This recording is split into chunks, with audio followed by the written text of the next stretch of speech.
गोड्डा में अनुमंडल पुलिस पदाधिकारी अशोक प्रियदर्शी ने नगर थाना में लंबित मामलों की समीक्षा बैठक की।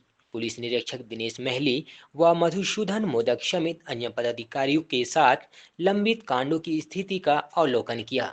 साथ ही उन्होंने निष्पादन में तेजी, वारंटियों की गिरफ्तारी और फरार आरोपियों पर कार्रवाई का निर्देश दिए।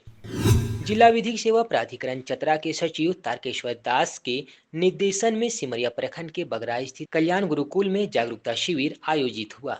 अधिकार मित्रों ने असंगठित श्रमिकों की विविध सेवाएं, साइबर अपराध, बाल विवाह, बाल श्रम और नालसा हेल्पलाइन नंबर 15100 की जानकारी दी। भाजपा गुमला जिला अध्यक्ष विनय लाल ने आगामी 26 जनवरी के पूर्व संविधान गौरव दिवस मनाने का निर्देश दिया। गुमला पर्यटन भवन में आयोजित बैठक में उन्होंने सभी मंडलों को दलित बस्तियों में इस आयोजन को जोर शोर से संपन्न कराने की अपील की।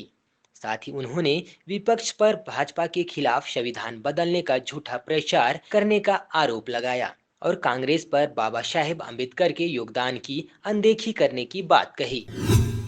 प्रजापति ब्रह्मा कुमारी ईश्वरीय विश्वविद्यालय गुमला में संस्थापक प्रजापति ब्रह्मा बाबा की 56वीं पुण्य स्मृति दिवस मनाई गई। संचालिका शांति दीदी ने ब्रह्मा बाबा की शिक्षाओं पर प्रकाश डाला। श्रद्धांजलि के साथ सभी ने श्रेष्ठ जीवन का संकल्प लिया। साथ ही कार्यक्रम में जिला उपभोक्ता फोरम अध्यक्ष ओम प्रकाश पांडे, व्यवसायी संतोष अग्रवाल समेत सैकड़ों लोग शामिल हुए। जिला विधिक सेवा प्राधिकरण गुमला के तहत कस्तूरबा गांधी बालिका विद्यालय में जागरूकता कार्यक्रम और पेंटिंग प्रतियोगिता आयोजित हुई। मानव तस्करी, बाल विवाह, नशा उन्मूलन और कानूनी जानकारी पर चर्चा की गई। अस्थायी लोक अदालत के शंभू सिंह ने बच्चों को शिक्षा पर जोर देने की सलाह दी। कार्यक्रम में शिक्षिकाएं और छात्राएं बढ़ चढ़कर हिस्सा ली।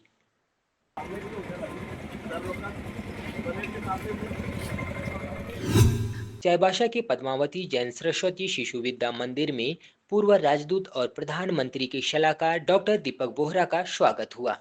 उन्होंने छात्रों को भारत की संस्कृति, स्मृति और आत्मनिर्भरता की प्रेरणा दी। भारत को विश्व गुरु बताते हुए उन्होंने सभ्यता और विकास के महत्व पर जोर दिया।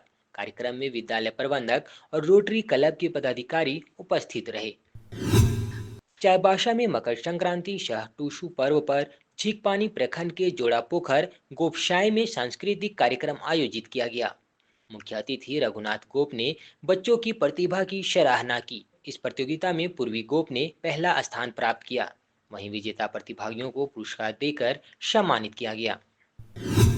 पश्चिमी सिंहभूम के बदगांव प्रखंड में विरसा सेवा संस्थान करंजो में कृषि विभाग के तत्वाधान में किसान मेला सह कृषि प्रदर्शनी आयोजित की गई। तकनीकी दक्षता, उन्नत कृषि उपकरण और चेकडैम उपयोग के जरिए किसानों की आय बढ़ाने पर जोर दिया गया।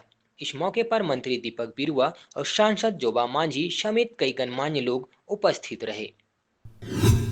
केंद्रीय राज्य मंत्री डॉक्टर एल मुरुगन ने आकांक्षी जिला कार्यक्रमों की समीक्षा बैठक की। उन्होंने जिला में चल रहे स्वास्थ्य, शिक्षा, कृषि और जल संसाधन कार्यों की प्रगति पर चर्चा की। मंत्री ने ITI, मछली पालन केंद्र और PM विद्यालय का निरीक्षण कर सुधार के सुझाव दिए। गुमला उपायुक्त के निर्देश पर बसिया अनुमंडल में अवैध खनन और क्रशरों के खिलाफ छापेमारी की गई। निरीक्षण में 2 क्रशर मशीन का संचालन अवैध पाया गया। अवैध मशीनों को सील कर दिया गया है। इस दौरान एक ट्रैक्टर अवैध रूप से पत्थर परिवहन करते हुए जब्त किया गया। जिला परिषद सदस्य रामसेवक दांगी और उनके पुत्र संतोष कुमार वर्मा ने वृद्ध और असहायों के बीच कंबल वितरण किया। दांगी ने कहा कि ठंड के मौसम में कंबल वितरित करने का उद्देश्य बुजुर्गों को राहत देना है और सभी जनप्रतिनिधियों से गरीबों की मदद करने की अपील की। देवघर में राष्ट्रीय सड़क सुरक्षा माह 2025 के अवसर पर पुस्तक मेला सह पेंटिंग प्रतियोगिता आयोजित की गई। प्रतियोगिता का थीम प्रवाह था, जो सड़क सुरक्षा पर आधारित था।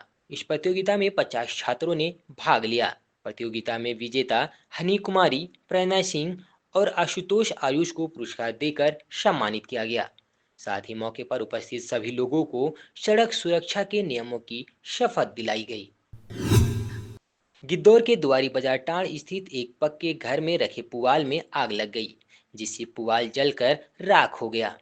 ग्रामीणों और मुखिया जगदीश यादव की तत्परता से आग पर काबू पाने का प्रयास किया गया, लेकिन जब तक आग पर काबू किया जाता तब तक काफी नुकसान हो चुका था।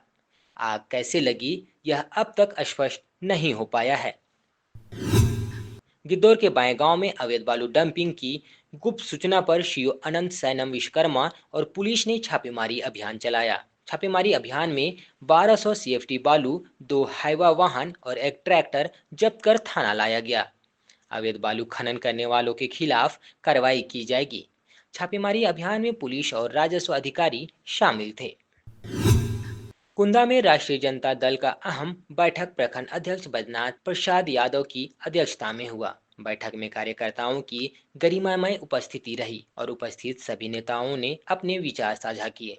सभी ने लालू प्रसाद यादव के विचारों को जन जन तक पहुंचाने और अधिक लोगों को संगठन से जोड़ने का संकल्प लिया। साथ ही सदस्यता अभियान की भी शुरुआत की गई।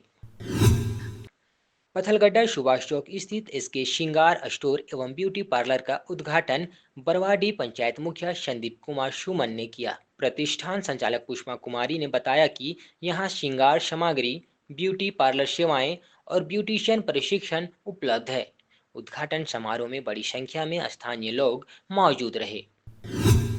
उपायुक्त हेमंत सती की अध्यक्षता में लघु कुटीर उद्योग विभाग की कार्यों की समीक्षा बैठक आयोजित की गई। उपायुक्त ने विभाग से ग्रामीण क्षेत्रों में स्वरोजगार के अवसर बढ़ाने के लिए सक्रिय कदम उठाने की अपील की। बांस शिल्प और माटी कला से जुड़े प्रशिक्षण कार्यक्रमों की योजना बनाई गई ताकि स्थानीय उत्पादों को बाजार में पहचान मिल सके। बैठक में अन्य विभागीय अधिकारियों ने भी आगामी योजनाओं के रोड मैप पर चर्चा की। रांची के कांके रोड स्थित मुख्यमंत्री आवासीय कार्यालय में केंद्रीय मंत्री अन्नपूर्णा देवी ने मुख्यमंत्री हेमंत सोरेन से मुलाकात की। यह मुलाकात शिष्टाचार भेंट थी, जिसमें झारखंड के विकास को लेकर दोनों नेताओं ने विभिन्न विषयों पर चर्चा की।